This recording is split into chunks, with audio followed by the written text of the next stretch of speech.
What's up, everyone? Welcome back. Our first two games were a little dominant. 4 rounds combined between the losers. It was a 7-1 and 7-3. Hopefully this one is a lot closer, though, because I have been waiting for this. It is JJ up against Natty R6. Wildcard Aces versus Slate.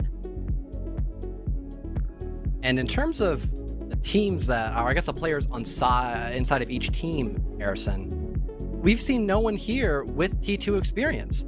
We've had, I think, almost everyone here play in a qualifier for Challenge League back in the day, but just scanning through the Wikipedias, no one's actually played in T2 before. This is kind of a new territory for both Slate, which is kind of a pickup team, if I recall, and then, Wildcard, which, don't get me wrong, they played in SCS, forever ago, but technically, that was really it.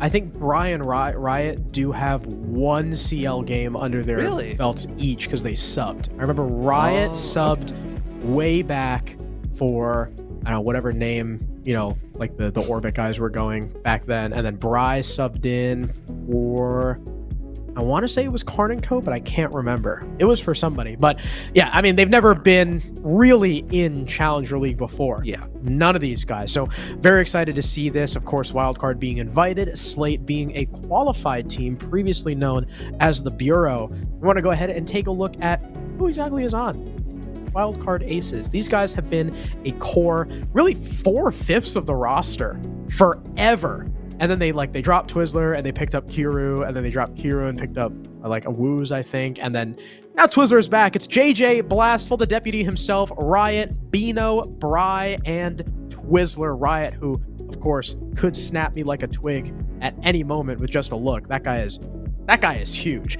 These 5 players have gone through quite the evolution as a team, especially JJ. I was talking to him before. He's not the one running the show anymore. He's not the only IGL. It's both him and Bino. Yeah. And I think Riot helps out too in the IGLing department. So JJ is no longer a one-man show in terms of calling. He even caved and got a coach. It's kind of the same storyline as Dilemma, where you've had this main core in the T3 scene, and just over the course of time, they've kind of used that to their advantage, and they've been improving. I remember for SCS, last time we casted for them, when JJ just could not play the game. So he's like, all right, guys, I can't IGL. Someone's going to fill that void. It was Riot and Bino, like you had mentioned, who kind of took the helm of that. And when JJ returned to Wildcard, they still kept that ability to shot call, even when, JJ was reintroduced. And it really changed the whole dynamic of how they play as a team. You had moments where they seemed really off focus. You'd have someone die out the entry. JJ, funny enough, would be the person to die a lot on entry back in the day as Habana out of all operators. Or Capitao or something like that. Yeah, just someone really important, and now your entire plan is just screwed up because he's dead. That would happen very frequently, to a point where it was kind of a huge issue for them. And now that whole dynamic has really changed. Everyone understands the role they need to play. They're much more vocal. I remember talking to him just a few months ago and having such a good insight now as to how well they've been playing because of that, small changeup when they were still playing during the summer season of SCS. I mean, it's been a huge benefit to them. Now going into, Slate's main 5, we know them at least a little bit from the T3 scene, but they don't have anywhere near the amount of time played together in comparison to Wildcard, which could be a huge problem. They are a pickup stack after all, right? Or am I incorrect? Slate are a real team. Okay. I wasn't 100% sure. I'm glad you got the facts right. You think Natural R6 would be part of a pug stack? Hell no. Natural, Spider, Spy, Rival, and Floofs. Rival and Floofs being more recent mainstays to the T3 scene. I think Floofs may have actually been on that Homeland roster, if I'm not mistaken. But Spy, Spy, Spider, and Natural, though, have all been around for quite a long time. And I know Natural, too, said, he's not the one-man show anymore. His teams kind of used to be similar, where he would kind of be the main voice of the team, but it's much more spread out now. He thinks now, with his teams is... before, he's always wanted to kind of play fast, but he's been stuck in utility metas. He believes now that the meta has finally kind of lent itself to the way that he wants to play the game, and that's why they finally qualified for T2. Yeah, and I now realized why I thought they were a pickup stack. They had a team name change or what have you, when they were the Bureau. Season started. Yeah, so I was kind of in one ear, out the other with the Slate. I do remember casting them not like probably a couple months ago, I think, give or take. And, they had a couple of hiccups here and there, but of course, time has changed now. And, like we mentioned, they've made it into this tier 2. So hopefully against the more veteran T3 team of Wildcard, they don't, have a major hiccup like picking one of their best maps for a best of 1 series. That would suck. And we'll see if that happens. For example, Wildcard, they've played a lot of Kafe, for example. Since we just saw that map, I figured I'd bring it up.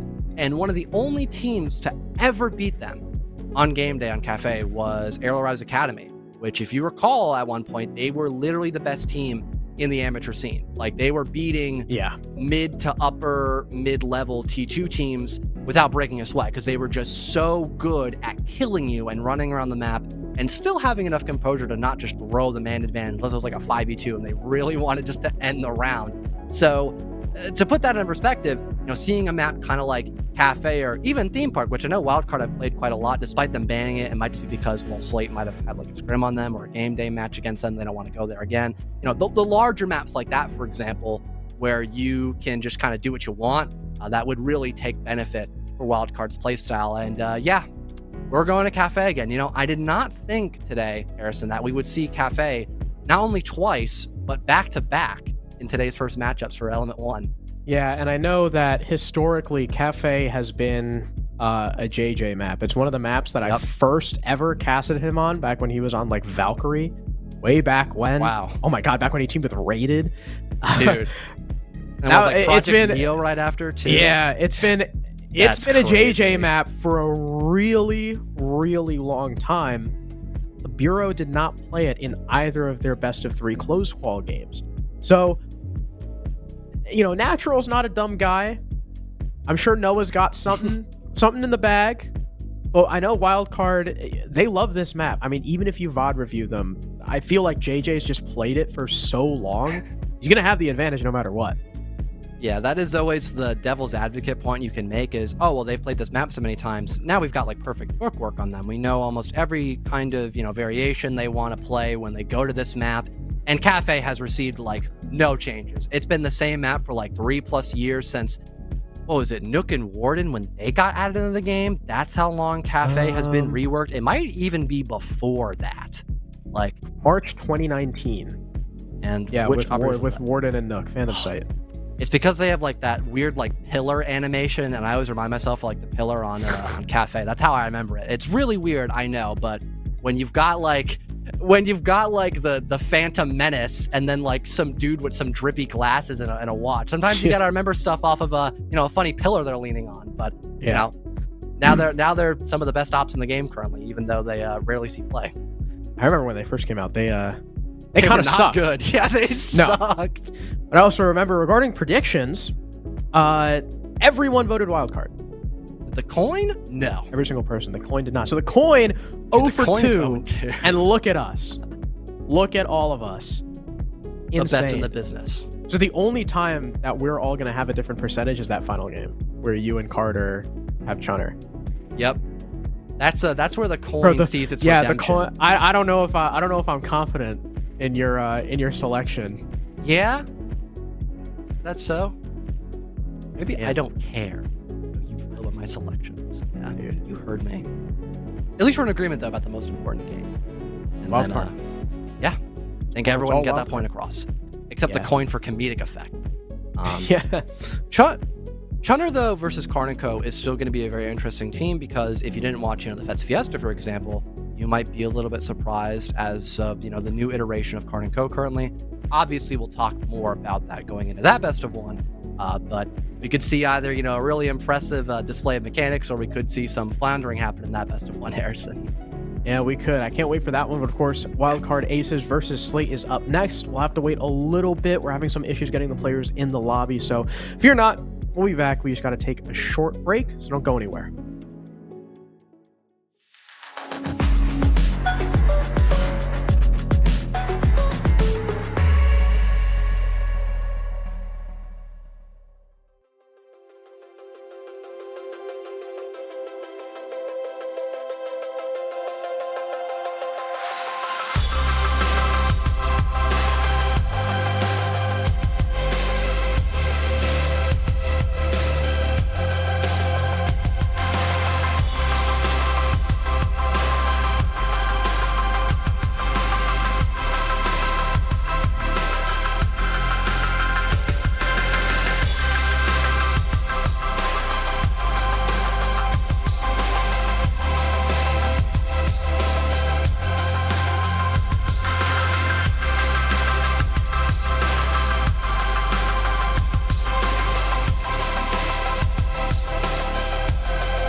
We're back with game number 3 of the day between Slate and Wildcard Aces. The good old T3 showdown here for Kafe Dostoyevsky once again. And just quickly before we get into the matchup, we've got the predictions, which get more and more one-sided every single best of one. We had Dilemma just, I think it was 4% higher than their opponents of FMG. Then we had like a 70 to 20% ratio on our previous Kafe best of one. And now it's almost at 90% for Wildcard. People are not giving any credit to Natural R6. I think the coin has a better favoritism towards them than the social polls. That guy sucks. Wow. Here are the operator bans laid out. Twitch being banned by Wildcard Aces is an interesting one, though I do know Spider likes his DMRs, kind of similarly to Xeno. So maybe taking that away from him. Doe could be a very good operator. Just in general, Slate don't want to deal with her. Same thing probably, you know, for the Fenrir and Solus. They're just really solid ops.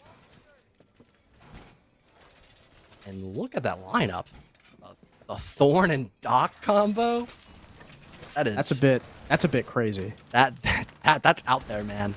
I mean, you've got a shield for the extension, so that's kind of neat. You've got the Bailiff. You know, it's not uncommon to see grenades on this map, especially because with a lot of vertical being done, you can just bring Sledge, and it's the best of both worlds. So I don't hate this lineup, but it might be more of a gimmick than what you expect. There really isn't a lot of utility that's going to be slowing down Slate besides, you know, obviously the Kibas, and then I suppose JJ, who is, you know, of course, named the Deputy, as you called him earlier in our broadcast. You know, he'll be slowing things down with the Malusi Banshees, but with no utility around that, I could imagine, you know, Gone 6s would be a pretty quick remedy to at least 2 of them, because you can have both the Lion and Buck run a Gone 6. And you have grenades. So. You also have 9 flashes.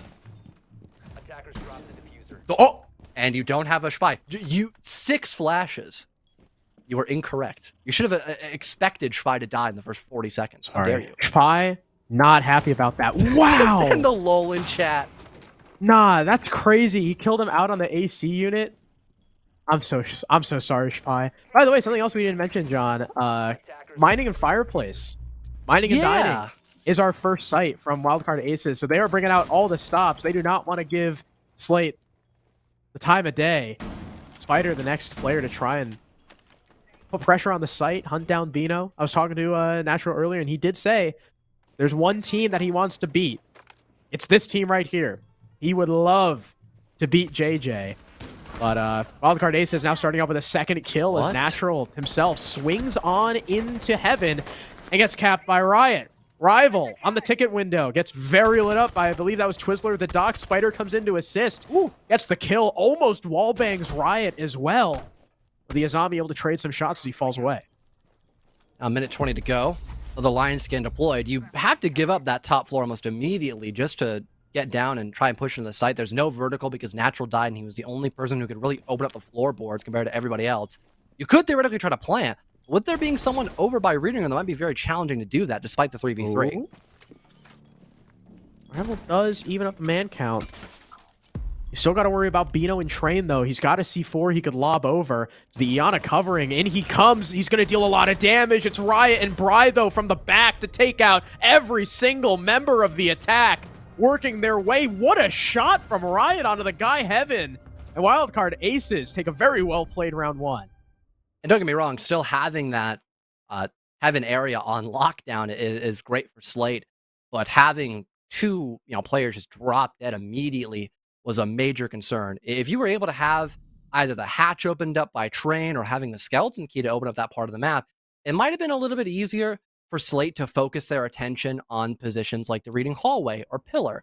But because you still have to focus on Train because your Habana and Buck died in the very beginning of the round, that does allow Wildcard Aces to put a little more pressure on you from different areas of the map. And Slate in particular, we could mock up Spy's death early on as kind of just like a fluke, so to speak. But having Natural just hop into Heaven by himself was kind of odd. Like, he just, sure, don't get me wrong, baiting outside the entire round is not good, but just pushing in completely by yourself with no help from your teammates is definitely a huge red flag.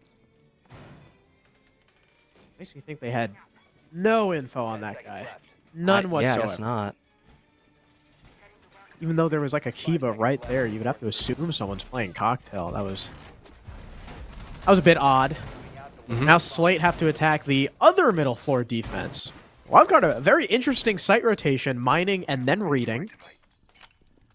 Also, just noticed Riot with 3 kills last round, holding the top floor.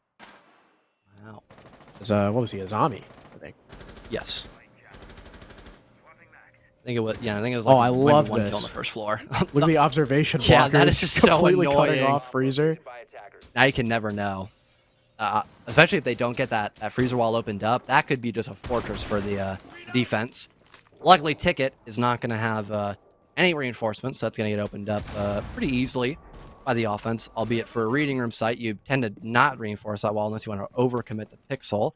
And it does seem like a minute has kind of burned away, some utility taken off the board by Slate, but not really in too much peril as of right now, as they're just about ready to enter the building with the help of those drones, and now they'll have to really face the forefront of Wildcard on this extension. Floofs has already made his way in, and the Jaeger immediately peeks into him. C4 goes up too. It's not going to land, despite the assistance of the Valk cams from Riot. Rival's job is largely going to be to deal with said Valkyrie cameras, as he finally works his way in, but he's more concerned about a potential player swinging him in from bathroom. Rival and Floofs now go down. Brian Twizzler swing out. Twizzler still here on the shield. Looked like little to no clear attempt. He just tried to walk at him. And this guy's just peeking. Wow, Spyshell kills him? All right. Interesting. I mean, Twizzler dies, but look at how much time the Wildcard have wasted. Almost 2 minutes now. They've taken out the Iana. They've taken out the IQ. Those Valkyrie cameras are going to persist. A 1-2 punch from the Valkyrie, and the Jaeger Spider does get one back. It might be too little too late. Only a minute left as finally the defenders give up this top floor. Can't really fault them. They've got 3 kills and wasted 2 minutes. Might be expecting an execute now at this point. Probably the best case scenario here for Wildcard. Still have the man advantage, and yeah, they don't really have to worry about much except the snow door walk in, which Bry just flattens that idea out of the textbook from Slate. Leaving just Spy, who's up above. Sure, he's got, a drone, some time to kill, and a few stuns, but all that Wildcard have to do is just play together, wait for Spy to make the first move, and that's a second round win for Wildcard, unless something magical happens here for the Habana. Yeah, with only 30 seconds to spare, I don't see it happening with how spread out Wildcard aces are. It looks like if they're going to be giving him the 1v1s, it's going to be time consuming. It's going to be really hard to chain together kills. Up comes the shotgun from Bino, and he just puts any hope Spy had in the dirt. Another really good top floor hold for Wildcard aces. Really using their info to their advantage as well, knowing when to peek, and I guess the right knowledge to work off of as well after maybe going in for that kill. We saw moments of both aggression and also a bit of composure by Wildcard, knowing, okay, we've already done enough damage. It's not likely that Slate's going to really accomplish much else in this next minute on the top floor. So let's just fall back, kind of, play close together, wait for them to either, drop down in the pillar from the heaven side of the map or maybe walk down white stairs and just play with that because, we have shotguns, we have utility like Malusi Banshees, and never really did we see Slate being in a good enough position to deal with just the general utility and the main extensions by the roamers. So it just seems from the very jump that the coordination just isn't there against what Wildcard are distributing. And I'm hoping, I'm hoping we see a couple of, maybe operator changes. Only major thing, though, is Rival and Floof have kind of just switched roles. I was honestly hoping we'd see something like a Zofia just to help with the shield and also, the ranged castle barricades that we now have in process by Wildcard as well. 5 seconds remaining. Slate maybe banging their head on the wall a little bit, trying to make it work. I mean, there's not even a Valkyrie, and they're still wanting to take this IQ. Yeah. I don't know how I feel about this. Finally seeing Bar from Wildcard, though. Do you think they go kitchen, or do they go back to mining? I don't know. Usually you want to go... Oh, that was close. I was going to say, you normally go mining room to not go bar because it can be a very tough site to defend if your opponents love to play in the window repels. So maybe we see double kitchen and mining was more of a gimmick, but I have seen Wildcard play on like every single site and do well in them. So it's, I guess it's just how they're feeling. Like we said, this is a JJ map. So he has loved this map for like 4 years. Literally 4. Oh, yeah, wait. Because I started casting when the Kafe rework came out. So it has been at least 4 years. And JJ loves this map. So again, if Slate still continue to look like they don't really have a full grasp on things, I've got to start, the problem begins with that map ban phase. JJ, by the way, is in kitchen as a Rooney. That's a bold run out from Brian Floofs. He swung his way in through heaven. That's 2 kills in a row before Bino claps back. At the man advantage here, make that even now as Twizzler strikes. But the plant is going down. Spy uncontested. Twizzler doesn't know where he's getting shot from. 2 more defenders go down, and it's JJ, who is all the way downstairs in kitchen. Left to clutch the 1v3, but he's got 2! Floofs is outside. He's trying to go up to the roof. He might be able to see the case from the skylight. No, it's all the way in the corner. It's a cocktail plant. Floofs has to play on the windows. He's going to be really passive. It's tough for JJ to win this. He'll have to have the perfect bait. If he jumps out the window, I fear he may not have enough time to rotate up as he has that 3 armor status. He's going to go for the case. There's pretty much no way he's going to win this round unless Floofs massively trolls. Up comes the swing. That was JJ's opportunity, but it slips by. And despite the valiant attempt, Slate finally have their first round. No info for JJ to work off of. Walking into the site blind, and like you mentioned, with how much armor a Rooney now has, it takes a lot of time to cover distance compared to her being originally, like a 2 armor at one point in the game. So that mixed up with all the other events happening towards that 1 versus 1, Floof really did play that as correctly as can. Even if he dies, that's like a 20-second run from outside up the white staircase to then waste another 7 seconds disabling that diffuser. So good decision-making there in a high-pressure situation, that 1 versus 1 for Slate. And also, I don't even know. I guess just being gun up when Wildcard aces were running at them, I suppose. That's the best way to put it. They found 2 instant kills by Wildcard just kind of running at them. And that has been an issue from time to time for Wildcard, is just knowing when to hit the brakes. You start out really well in the first half. The juices are flowing. You go to kind of a tertiary bomb site that you could theoretically win, and then you just die to silly stuff. It happens. But if we still see a 4-2 split with Wildcard in the lead, that wouldn't be anything upsetting for them whatsoever. But it would still give a good amount of hope for Slate, especially if they can keep things up on the defensive half as well. 4-2 half would be the normal case for both these teams. Right. Slate also bringing out quite a different look, finally, right? No more IQ, no more Buck. We've actually got a different philosophy going on. Nomad #1 from Floops to try and shut down the aggressive play from Wildcard that we've seen so far in this match. Kind of waiting until Slate start to set up and then pushing back out at them. The Ash, too, just to speed things up for Rival. And of course, we've got Ying. Makes you think that, especially with Natural playing that operator, the whole push is going to revolve around him. So he's got to have faith in his team. His team's got to have a pretty good clear upstairs if they want this to work.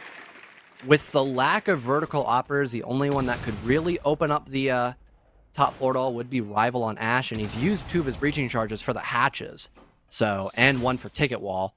So, trying to get some vertical now would be pretty challenging, only enough to, I don't know, maybe, looking to train a little bit.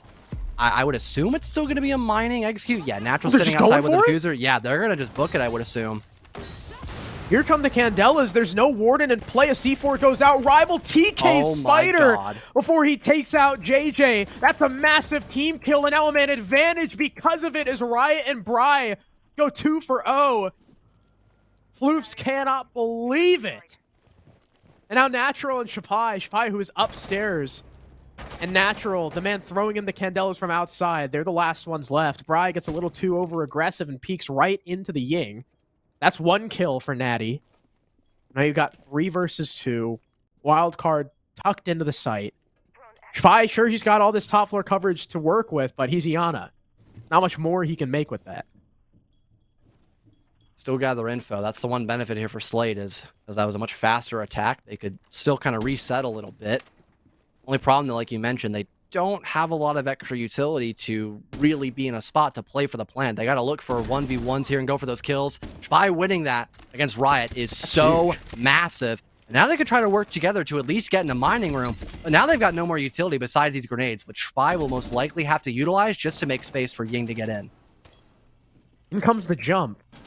Twizzler and Bino are both alone.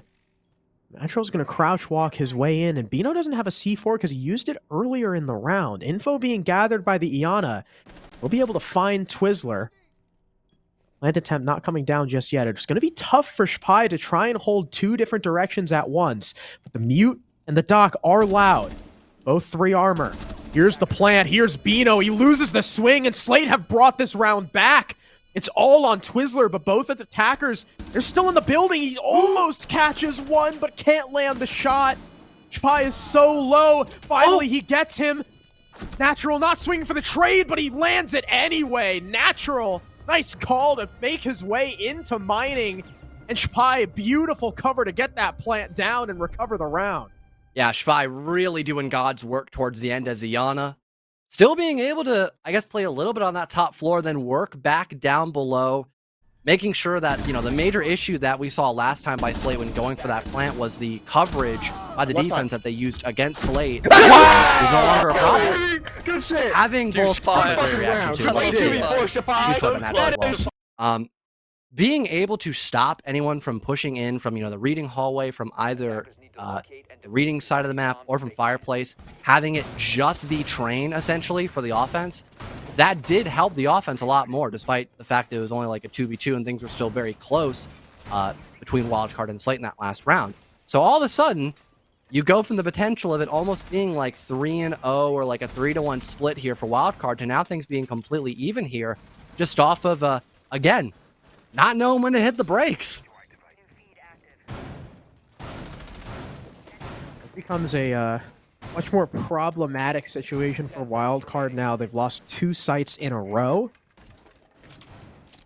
So the question becomes, if they win here on reading, where do they go? Do they go back up to bar? Or they've already lost? Or do they take their chances with Kitchen, which is quite clearly not in their typical rotation as they've played mining twice? So I think it's going to have to be a bit of a gamble for Wildcard. And of course, that's... that's dependent on them actually winning this round. Slate have made the necessary adjustments so far. I do like that they're staking the IQ. The Valkyrie's up. They've got Brava as well. So extra info for them if they're able to take out some of those cams. They've even got Nook. So they're seeing that Wildcard Aces are playing pretty heavily into the info on this site. And she's the only operator that can completely make that useless. That and grenades as well to help a little bit with breaking that shield. I really wonder if the Bravo drone could have maybe snuck in and gotten rid of some of those ADSs. Not 100% certain about that, though. But at the very least, we've got some default cams that are really beneficial if the attack can catch them with the clutch drone. And already Slate are just kind of working their way into the building. Spy's looking for a pixel angle. And Natural, well, he's just not expecting the pre-play C4 from down below. Oh. And Bry, well, he caught Spider by surprise. There goes your info denial op of the Nook gone. Maybe Rival can work for this refrag. And, narrowly missed the opportunity. There's no way Rival loses this. Twizzler catches one off screen. And Bry just does not care. He's running into spawn. There's no way. Rival does not know what to do. He knows he's getting hunted. He's just going to rotate all the way around the map. Oh my god. And because Rival was busy downstairs trying to catch a Jaeger that was never exposing himself, that left Spy all alone. Now the Sledge has 1 kill. Riot's dead. Rival's finally now ascended these white stairs. These last 2 attackers are very separated. Those shots are going to reveal the Sledge's location. Twizzler still by red. Up comes Rival. Bino may have heard him. Here comes the swing. SMG-11 in hand. Pre-fire comes through. Nade as well. Not aware of JJ, though. He catches one in Laundry. Whiffs on the second, but still a 1 versus 3. A tough situation for Rival. A lot of time to play with. 45 seconds. Now a 1 versus 2. But he's on very low HP. Attackers recovered the diffuser. Tough spot to be in now. Sure, you got the diffuser. Really no chance of getting that plant down, though. Surely Wildcard Aces do not let him plant in this position. I mean, they could. And now it's going to happen. But at least they know Rival's trapped inside of Reading Room. If they play together, maybe have Bino bait a little bit. This could be really beneficial. But Bry swings first. Every single player that's alive in this post plant is on red HP, flaring up.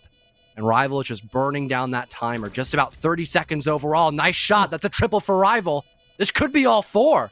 Bino's not in a good spot to cross over right now, and the timer is getting closer and closer to 000. Spots the arm, and he walks into the pre-fire! Rival, what a round for him! Every single 1v1 has been confirmed by him. And all of a sudden, Slate, they've got the advantage. Another 2v4. 2 in a row. Actually, a 1v4 for Rival. I mean, how do you... Let's go! Wow.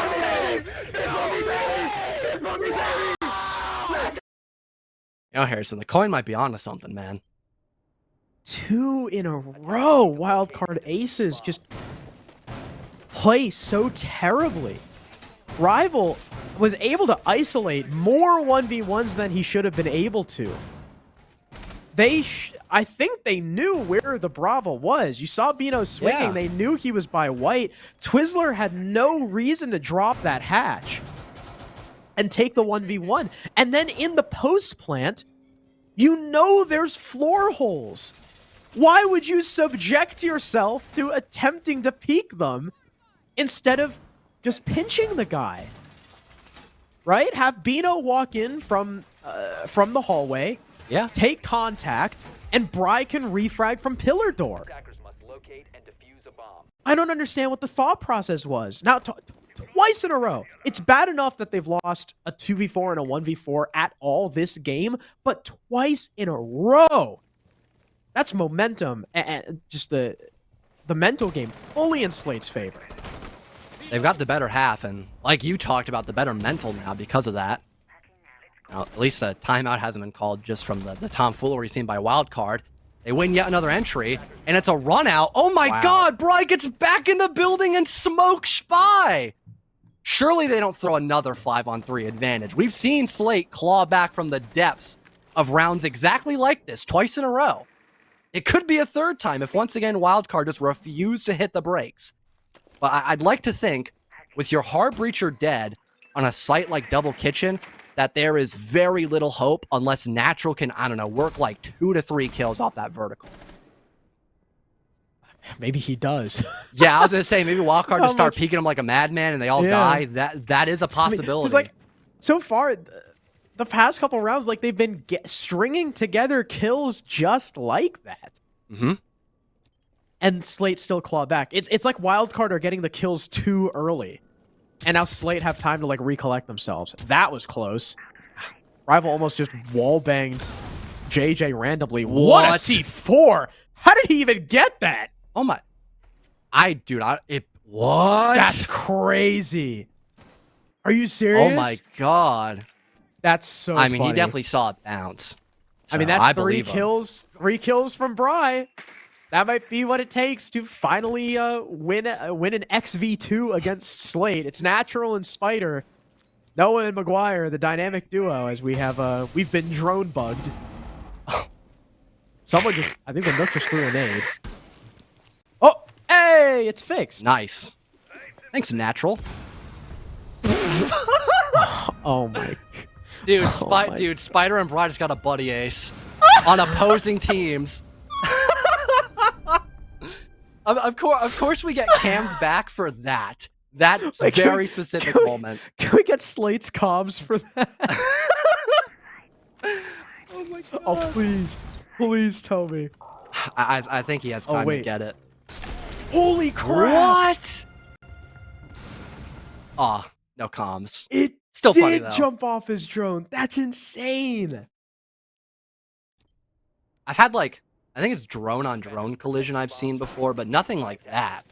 I think on Twitter I've seen like a nade bounce off a drone, but not a nitro cell. That C4 would have probably missed if not for. Oh yeah, that was like way too far. That was pretty funny. Oh my God. And just like that, Wildcard Aces at least level the playing field with a 3-on-3 scoreline. And now they're the ones on the attack. Dumb round. They've got JJ on Finka, What more could you ask Okay. for? Just kidding. He definitely heard me say that. Oh, he's on Habana, the patented operator for JJ. Yeah, this is way more fitting now. You think he dies first on entry for good old times? Oh, I hope so. Hmm. I hope. The Slate, obviously, with an upstairs extension, as this is a reading defense. They're also leaning into the Valkyrie, though Wildcard don't seem to care. Not bringing IQ. Maybe they know the spots. They don't need the scanner. Also got Nomad, who I think we saw played once on Slate's attack. I do know Wildcard like her, and Slate do run around the map. As we saw in the Bureau, they flank a lot. I know Nomad could be very useful, especially teamed up with the Lion. Let's hope that the flanks here in this round are not going to be a problem when you've got so much forwarded into that. Even Zapapa too covered by the air jabs from Riot. Slate extending just a little bit top floor. Can't really fault them for that. Helping help with these Surya gates. ADS isn't even Banshees. Kind of a similar lineup to Wildcard Aces, except I just think they have a slightly bigger emphasis on having the Aruni. That's the major difference here. And Wildcard Aces also having a slightly bigger emphasis on breach as well. Getting that freezer wall opened up early on, that is going to force back the defense just a bit more for the top floor. And unfortunately, not having the IQ here is going to allow for Slate to still have a lot of info in this mid round. And if Spy only had his Nitro Cell, he could have maybe used it. Oh, he does. It's just pre-placed. Is it pre-placed for Ticket or somewhere else? Maybe like inner bar? Yeah, that one would make sense if you're expecting vertical. Yeah, because they've got a cam watching that too. Yeah. Never And mind. I don't know where the hell that was. So on with the wind. Useless C4, but Floops gets the opening pick on Debray. The Iana dead. Nades still in pocket. They're going to push up off of it, but Floops gets caught by the Lion. Another one coming through. Bito's not looking the right way. Natural catches him, reclaims the man advantage for his team. Might be able to get away. Oh, Riot! Riot, no, you gotta hit those. And the Rudy's still upstairs. What a disaster of a round from Wildcard. Slate, you retake the round advantage. Dude. I don't know what just happened. I don't know either. You had Slate with the open mind of being aggressive because they have intel. Sure, their C4 misses, but they're already expecting, how many people are pushing in from more the piano/stage side compared to cigar shop part of the map because those black eye cameras that were never located by Wildcard. And immediately, they're looking to fix that by bringing an IQ. This time, since Valkyrie has, of course, been played a number of times now by both Wildcard and Slate for their defensive half respectively. But not only having that info, but also just felt like no one really was using their utility enough to clear out spots like pallets, for example. It seemed like they were very focused on the immediate threat of maybe someone who could be by pixel, and then they didn't have anybody really readjust in time. That was the bigger concern, because sure, they had somebody go AC window, but the damage had already been done. And then someone on Slate, I think it was it was Rival, I think, who killed Riot. Correct me if I'm wrong, Harrison. Might have been the other way around. But someone just demolished the guy from AC window. And that allowed Natural to find like 2 or 3 kills just sitting pallets the whole round. That was Riot outside whiffing. Yeah, that was really unfortunate. That was brutal to watch. And again, the timing of it was really the worst part because you couldn't even help your players pushing from pixel because you took too long. Wildcard Ace is not looking quite as good as we've seen them recently. Not looking very tight. And Slate have been, and that's no diss on Slate. I mean, Slate have been taking advantage of those holes. I almost want to say easily. And Rival, I think, just smoked Bri from bottom ground. Did I see that right? You might have. Clearly, Bri's not happy about it. That's like his second opening death in a row. I think it's like it's almost 4 opening deaths. I think it's like 3 opening deaths so far. Yeah, that was total. That was the guy swinging bottom brown. That must have been a crazy shot from Rival. Yeah. I guess even nicer shot by Rival, too. So Yana gone. Only one set of grenades, which normally doesn't sound bad on paper, but you've got so much. He's getting bulletproof chased down. Oh my god! And he fades away. That was Into oblivion. Oh my god, that's like plot armor right there for natural. Twizzler at least gets one back, shuts down Rival, avenges his teammate of Bry. Minute 30 left. Twizzler, though, low HP. And Slate's got quite the defense. I mean, they've got Maestro, they've got Mira, they've got observation blockers and mute. Tons of info for themselves, as well as info denial. Let's not forget the Valkyrie cams that still persist after Rival's death. This is the perfect, pretty much the perfect, like, info game lineup from Slate. They see how weak Wildcard's info game was in the previous round. They want to lean more into that. The nade comes up, deals a lot of damage to Spy, but it's no kill. Loser still has one nade, and this should be it. Right? Nope. He puts it away. He literally has the Maestro dead to rights, and instead it's Floofs to swing the White Stairs landing and destroy Riot. Now JJ getting on the rappel. They probably hear that. They know exactly where he is. The flashes come through to enable Twizzler to walk up. The prone right next to him. He doesn't know who to aim at. He gets one, but not the second. The Mira too healthy. Finka finally refrags. Lines up Spider coming in from from Pixel. What a poorly timed rotation. And now Spy is alone. And he's so low HP, but he's got the 81. Anything's doable when you got the Alda. Those shots, they know exactly where he is, and JJ puts an end to him. What a play by him and the Nook up those White Stairs. Somehow, Wildcard still win the round. If only they had someone by the Pixel doorway earlier, that play might have not worked, unfortunately. But hey, the coordination and the last-second shot calling was the final ray of hope there for Wildcard. We have some comms about it as well for the end round. Seeing Wildcard bounce back from that position too is just insane. Let's go! Let's go! Huge! That's JJ. Yep. Bro, Rival Just the hit me with his complete last like bullet headshot, psychotic bro. screaming. Locate and defuse as many bombs as they can. Very nice. Glad to see they've still got, they're not out of it. They're not out of the mental game. Yeah, They're that still having fun. if they were, they just got swung back in from that round by JJ getting Absolutely. free. Absolutely. I was actually JJ with 3 and Twizzler with 2, because Twizzler got the first kill for his team. And then the guy coming up white. That's true. The guy stacks. Oh, I was gonna say, don't tell me they keep Blackbeard. I've seen that like flaunted a few times on Kafe, but never confirmed. And yeah, no. And we saw Grim and a couple other operators. And now we're honed into Flores, which you know, for this comp is not bad. We've seen, you know, a couple of times Slate have been bringing out some deployable shields. Not only that, but now you've got some Evil Eyes, which they typically aren't near any mute jammers, so you could probably break them with relative ease. Obs blockers as well, maybe a mirror window too, especially if there's a softball right next to it. So I think for this composition, having Flores with those terrors and also even just stuns in general, just burn the ADSs, not a bad idea at all. And they still have IQ for Valkyrie, so at least Wildcard Aces are acknowledging the operators that Slate are running, and with them choosing not to change anything, Wildcard will do that instead with attack the repick, and at least it makes things look good on paper when they're trying to clear out these positions.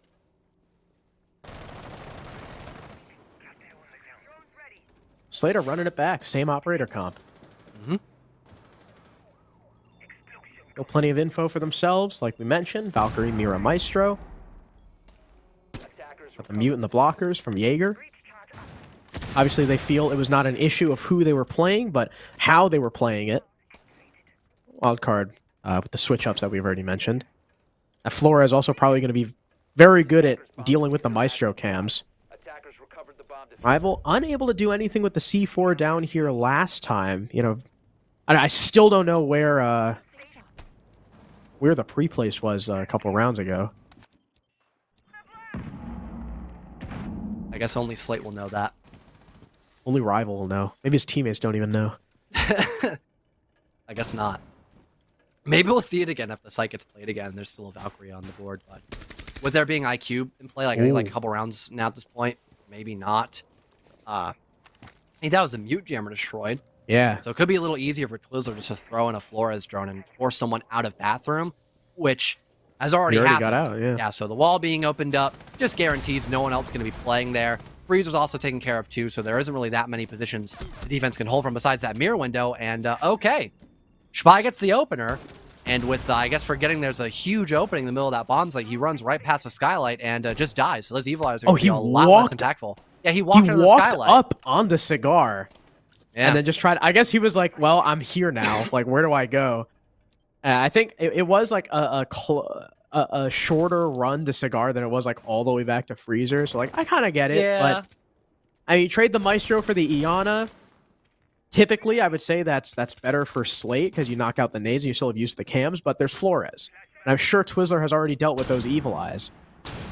Floof's being flashed out downstairs. Okay, IQ just walking his way in. Riot gets cut down. So does Bino. Finally, there's a trade from JJ, but the bodies who were in sight have fallen from the attack. Oh, beautiful cover from JJ. Can't get the second, though. Doesn't know Spider's deep freeze, and that leaves Twizzler alone. The shotgun's out for Spider. This guy's dead. Slate come away with round 9, despite the mid-round firepower from JJ. And to be fair, I like talking about the Maestro, still won that first engagement, and the rest of Wildcard, like you mentioned, low on info. I guess the Mute Jammers were still a pretty big concern for them towards the very end, because they were kind of walking in blind a little bit, and not knowing that Freezer was kind of opened up, maybe assuming someone was still behind the mirror window instead. They just kind of got flattened towards the very end. And at least for Slate, besides the Maestro, who again was almost forced in a way to kind of push into Cigar and hope he maybe finds another kill. Besides that, everyone did keep, pretty composed. There was the mirror playing underneath, but that was more or less for the C4, which killed a guy by Shaiko. So that was still massive as well. So knowing that there's someone playing down below with probably info, since you've seen Valkyrie and Maestro countless times, you can't really plant there anymore. So Wildcard Aces, I mean, they were desperate. And despite the fact they had all these tools to stop Slate from, I guess, trying to play a certain way with info, they just weren't able to break enough utility. And also, they didn't have them playing down below to kind of lurk around and make sure no one is, utilizing that info to get cheeky kills. 5 seconds to go. Yeah, I respect the fast play attempt, but yeah, that C4 put a stop to it, because then there was no one to refrag Bino until JJ walked his way in, and after that, all you have is Whitehall. There's no way you're winning around like that. The Slate take another one-round advantage. They're up 5-4. We could see our first overtime here with how back and forth the second half has been so far. Of course, though, Reading and Fireplace, previously a round win for Slate. As Wildcard couldn't get anything going on the top floor. There were some key whiffs, I'll say.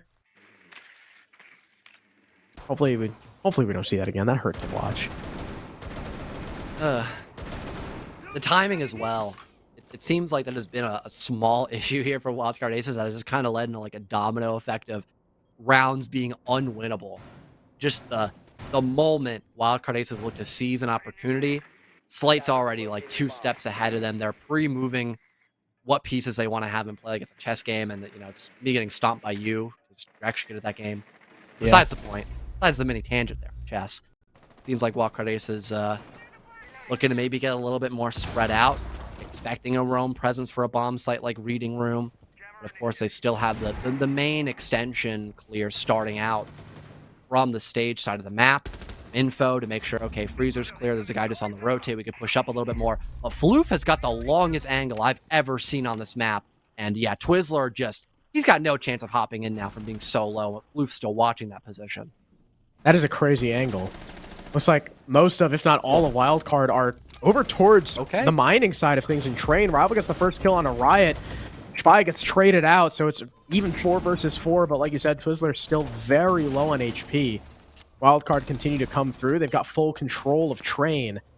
Still got to probably worry about above, though. I don't know if the hatch is closed, but I think there is slight vertical opened up. Natural finishes off the low HP Twizzler using the Aruni DMR, and here comes Floofs pushing in. Yeah, the hatch is open.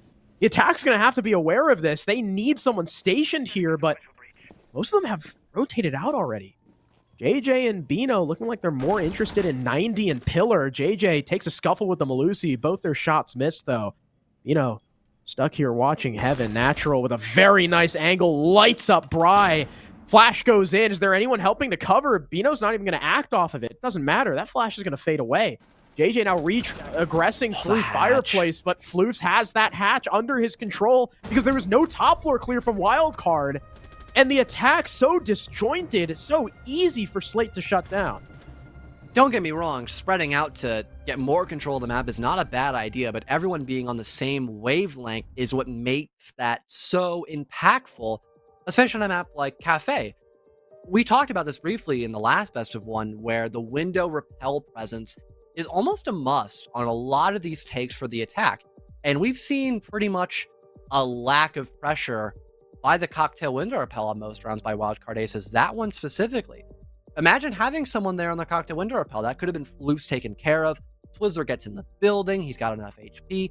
He can play off the hatch. Someone's actively playing above, either getting vertical or just making sure no one flanks above to, deny the plant, like we just saw by Floof, funny enough, who didn't even leave the top part the majority of that round. Just the little things like that can go a long way to change how the entire round pans out. But with the other half of your team focused on running through reading hallway when there's no pressure being put above, I mean, you're leaving yourself vulnerable to just silly deaths, which is exactly what we saw like several different times in that round alone, let alone the rest of the second half.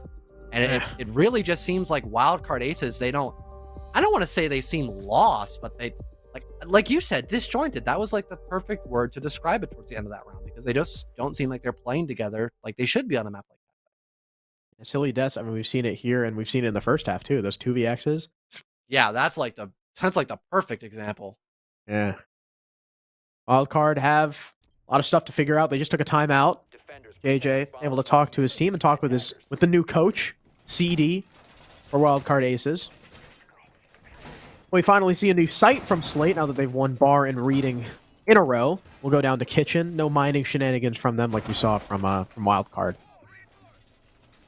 We do have a Grim.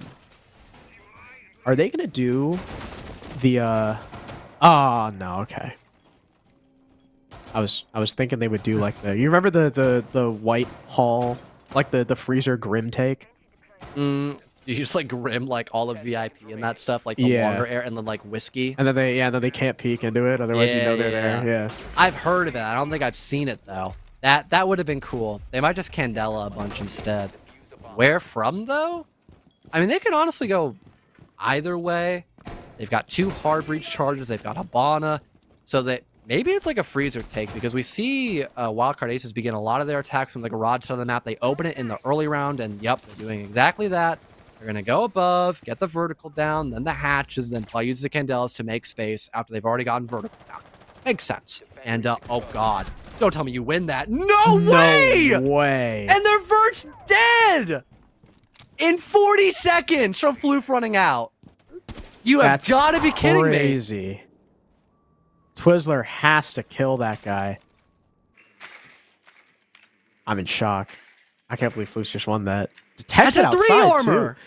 Like, Twizzler knew he was out there. Shots were fired.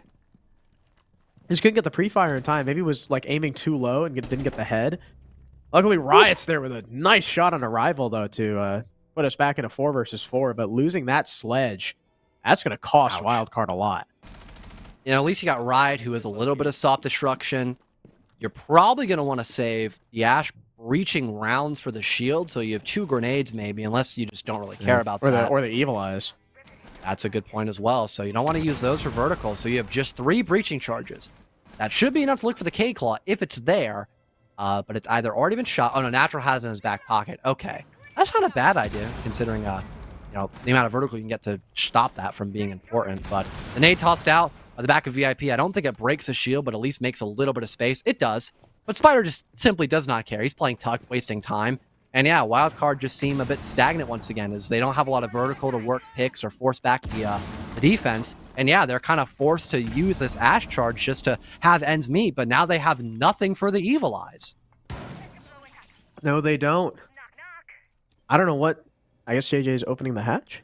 I don't see the Ibana X.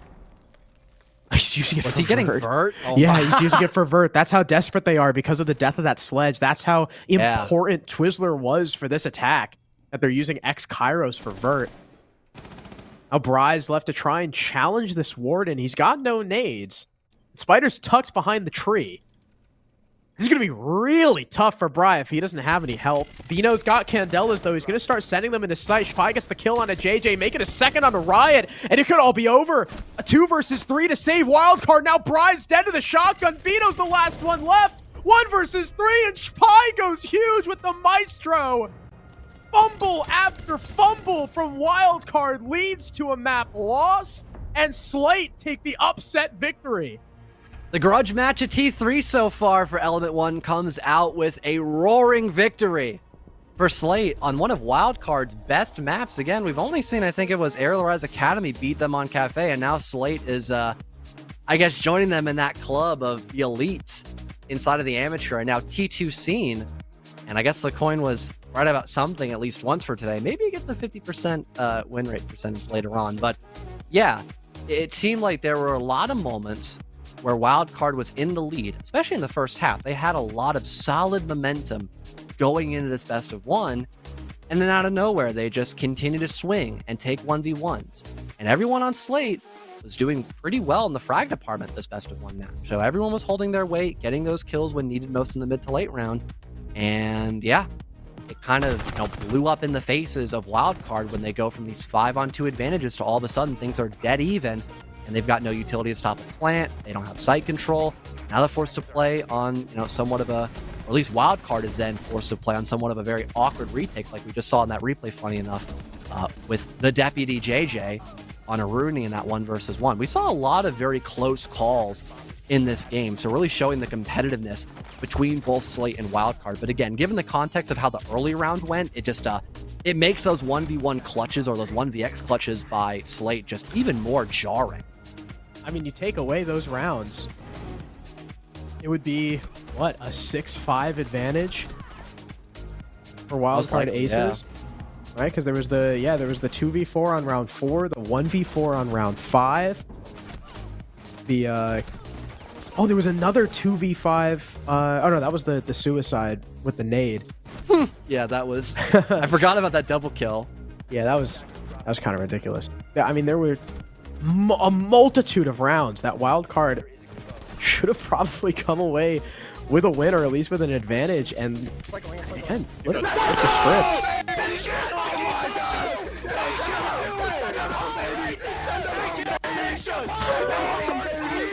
Well-deserved hype as well, honestly. Absolutely, that's huge. Yeah, I suppose Slate were kind of anticipating Wildcard to kind of be a little bit too macho about their game, kind of being like, yeah, you know what, we just stomped them 2 rounds in a row, let's just run at them and see what happens. And then yeah, you are kind of playing pickup after that first couple of rounds. But absolutely happens to the best of us sometimes. And again, I really have to commend Slate for just playing so well, even towards the later end of the game. They were also just doing better on the entry because they had a lot of opening rounds. They'd get 5v3'd almost in the first minute of the round.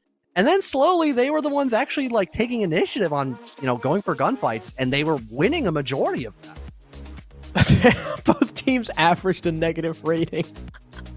Yeah, that just goes to show how wild this game got. Absolutely. Slate, I mean, Slate too, you mentioned it. A real team effort. Every single player being at least... even with the exception of Spider, who was only -2, he was 6 and 8. Everyone hovering kind of around that 8, 9, 10 kill mark. Huge, absolutely huge. Bri leading the charge for his team, 11 and 8. JJ also positive as well. But guys like Twizzler and Riot, your flex player, one of your main fraggers, they've got to be able to do more, especially in that last round where Twizzler got run out on by a 3 armor. I mean, he's got to get that kill.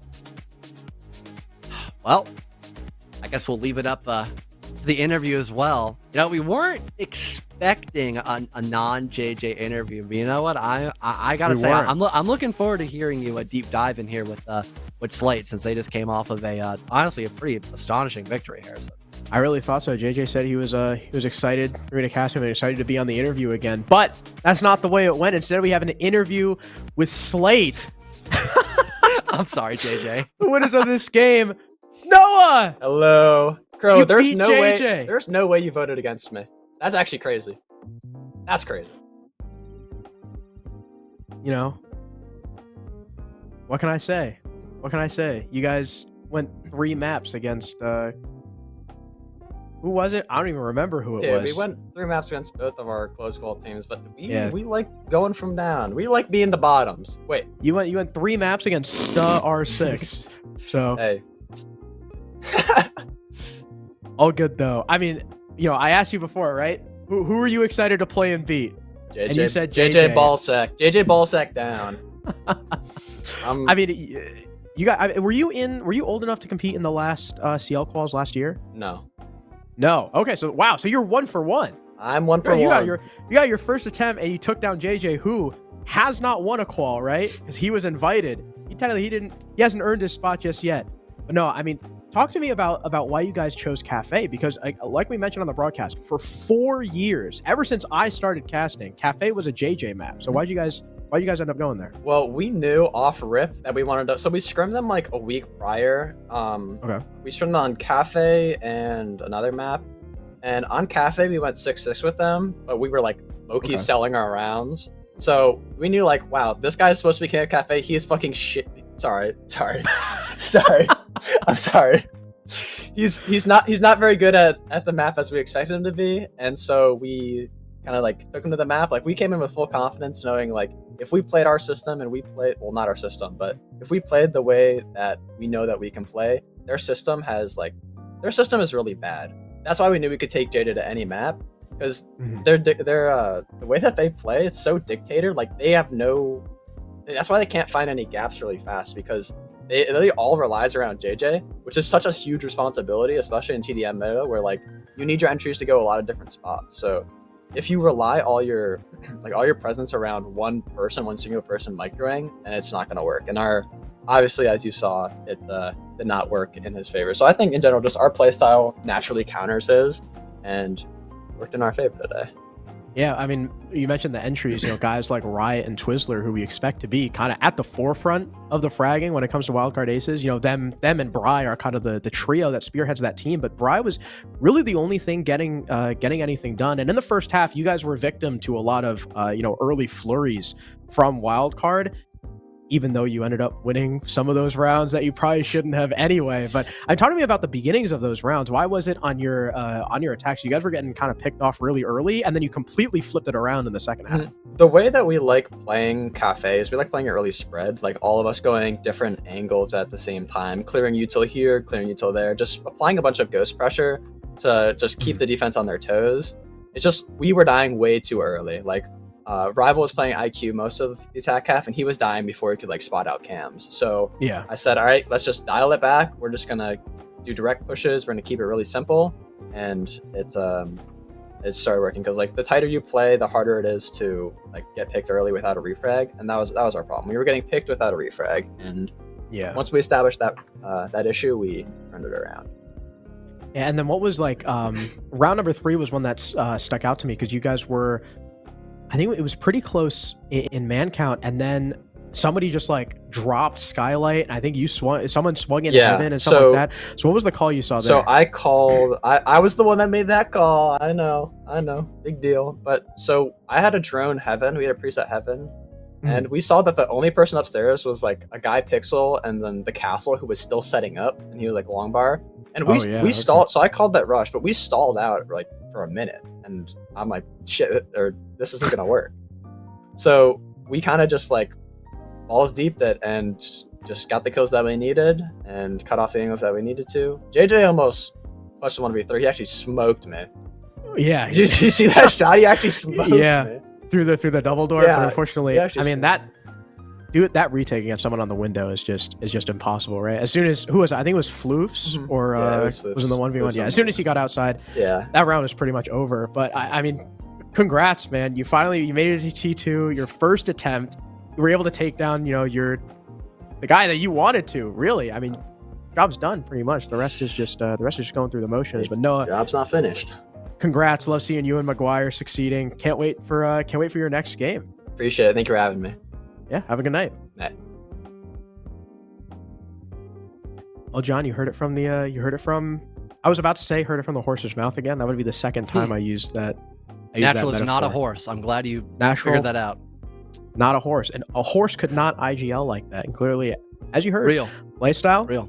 counters JJ's. They really did get better as the map progressed because it was a lot of clutches really early on, and then they looked super solid. So very clearly, we can't sleep on Slate anymore. And I think for a while, people have been kind of, growing on Karn & Co. at least, maybe not sleeping on him. I think you were there. Yeah, you were there for the Couchcast 2, Harrison, where you saw Slimy Nick hit that like 3K as Doc. That was just, that was insane.